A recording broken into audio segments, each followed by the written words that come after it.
little cutie kids!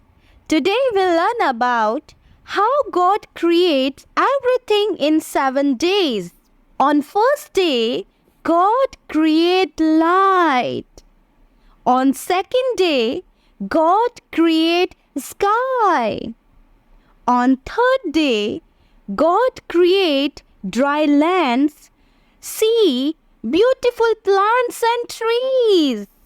On fourth day, God creates sun, moon, and so many stars.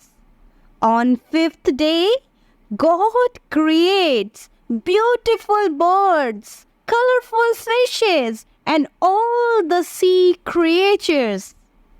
On sixth day, God creates animals and human beings, you and me.